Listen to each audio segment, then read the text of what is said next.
Bienvenue dans Ce qu'il faut savoir. Le paysage politique américain est entré le 12 avril 2026 dans une phase d'incertitude majeure. Le retour du vice-président J.D. Vance d'Islamabad, actant la rupture des discussions avec Téhéran, marque un tournant dans la crise iranienne. En réponse, l'administration Trump a activé un blocus naval du détroit d'Ormuz, une décision aux conséquences géopolitiques et économiques encore incertaines. Dans ce contexte de haute tension, l'opposition démocrate intensifie ses manœuvres législatives, tandis que les premières fissures apparaissent au sein de la majorité républicaine. À l'approche des élections de mi-mandat, nous allons analyser les mécanismes politiques en jeu à Washington, de la viabilité d'une procédure de destitution à la réalité du rapport de force au Congrès. Nous ferons exceptionnellement de la politique fiction. Est-ce si simple de pousser le président Trump à la démission ou la destitution? Voici l'état des lieux extrêmement compliqué de ce qu'il faut savoir. Alors, pour décrypter cette situation vraiment tendue, on a fait un gros travail de recherche. On a épluché pas moins de 131 sources différentes. Le but, c'est simple, vous donner une analyse la plus claire, la plus neutre et la plus factuelle possible. Bon, pour bien tout comprendre, il faut revenir au point de départ, à l'épicentre de toute cette affaire. Et tout commence dans un lieu bien précis, le détroit d'Ormuz. C'est vraiment là que se joue le premier acte de cette crise mondiale. On peut se poser la question, et elle est légitime, pourquoi est-ce que ce tout petit bout de mer, ce détroit, a le pouvoir de mettre l'économie mondiale et la diplomatie sur les nerfs? Qu'est-ce qui le rend si crucial?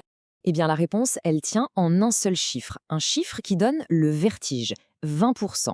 Oui, 20% de tout le pétrole consommé dans le monde chaque jour passe par ce détroit. C'est un goulot d'étranglement absolument vital. Donc vous comprenez bien, quand on parle de le fermer, on ne parle pas d'un petit problème local, non, on parle d'une véritable menace pour l'économie de la planète entière. Et les choses se sont envenimées à une vitesse folle. Regardez un peu cette chronologie. Fin février, tout s'embrase avec des frappes américano-israéliennes et l'Iran qui réplique en fermant le détroit.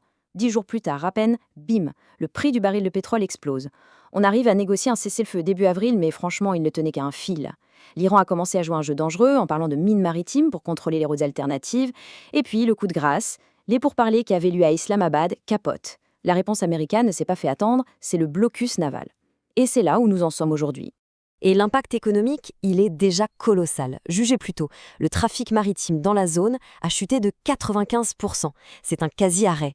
Pour les États-Unis seuls, on parle de plus de 11 milliards de dollars de coûts en seulement 6 jours. Chez nous, en Europe, le baril de diesel a crevé le plafond des 200 dollars. Et bien sûr, ça se ressent directement dans le portefeuille, l'inflation qui repart de plus belle. Rien qu'en France, on a pris 1,7% en un seul mois, en mars. C'est un véritable choc, un choc énergétique mondial. Maintenant, ce qui est fascinant, c'est de voir comment cette crise géopolitique a très vite muté pour devenir une crise politique intérieure, explosive, à Washington. La poudrière, elle n'est plus seulement dans le golfe Persique, elle est maintenant installée en plein cœur de la capitale américaine. Forcément, l'opposition démocrate a sauté sur l'occasion. Hakeem Jeffries, leur leader, n'y est pas allé de main morte. Il a parlé de folie, rien que ça. La stratégie est limpide, mettre une pression maximale sur les républicains, les appeler à mettre le devoir patriotique avant la loyauté à leur parti. Bref, tenter de créer une brèche dans le camp adverse en pleine crise. Et là où ça devient vraiment intéressant, c'est que oui, des fissures apparaissent dans la majorité, mais pas du tout là où on s'y attendait. Ce ne sont pas les modérés, mais des figures ultra-conservatrices, des gens comme Tucker Carlson ou Alex Jones qui montent au créneau et parlent eux aussi de folie. Leur argument, Trump trahirait sa propre promesse, le fameux America First, en se lançant dans une nouvelle guerre sans fin. On a même eu une démission qui a fait beaucoup de bruit, celle du chef du contre-terrorisme. Mais attention, mettons un bémol. Pour l'instant, au Congrès, la grande majorité des élus républicains soit soutient le président, soit ne dit rien. En fait, la fracture la plus profonde, la plus spectaculaire, elle n'est peut-être même pas entre les deux partis. Non, elle se situe au plus haut sommet du pouvoir exécutif, au sein même du duo Trump-Vance.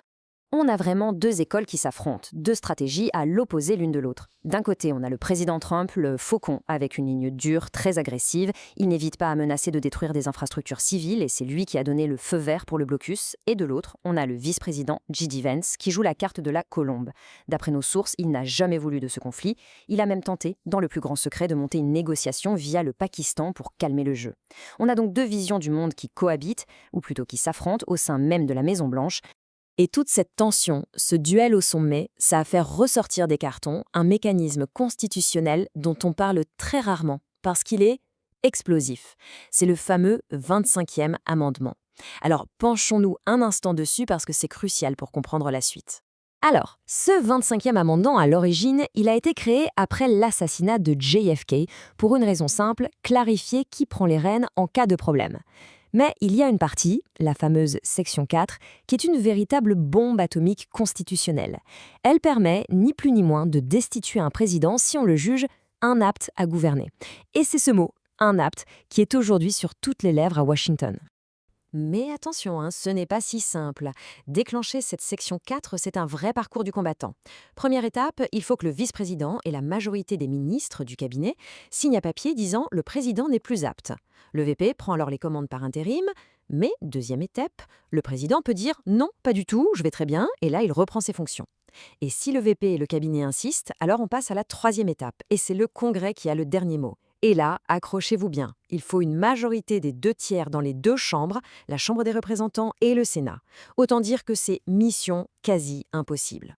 Et pour bien se rendre compte à quel point c'est exceptionnel, un petit point d'histoire s'impose. On a déjà utilisé d'autres parties de cet amendement, oui, pour nommer un vice-président par exemple, ou quand un président devait subir une anesthésie générale. C'était temporaire prévu. Mais la section 4, cette procédure pour forcer un président à partir, on en a parlé bien sûr, notamment après le 6 janvier 2021, mais elle n'a jamais, et j'insiste, jamais été utilisée avec succès dans toute l'histoire des États-Unis. C'est dire. Alors, on comprend mieux pourquoi, malgré tout le bruit, toutes les menaces, cette procédure a en réalité très peu de chances d'aller au bout. Mais quels sont les blocages concrètement? En fait, il y a 3 murs, quasi infranchissables. Le premier, on vient d'en parler, c'est ce fameux vote des 2/3 au Congrès. Dans le climat politique actuel, c'est juste mission impossible. Le deuxième mur, c'est le cabinet. Tous les experts sont d'accord là-dessus, la probabilité que la majorité de ces ministres se retourne contre Trump est, je cite, proche de zéro. Et enfin, le troisième obstacle, et pas des moindres, c'est le vice-président lui-même. J.D. Vance doit toute sa carrière politique à Donald Trump. D'imaginer mener une sorte de mutinerie relève plus du fantasme que de l'analyse politique. Donc, si on met tout ça bout à bout, on arrive à une conclusion assez claire.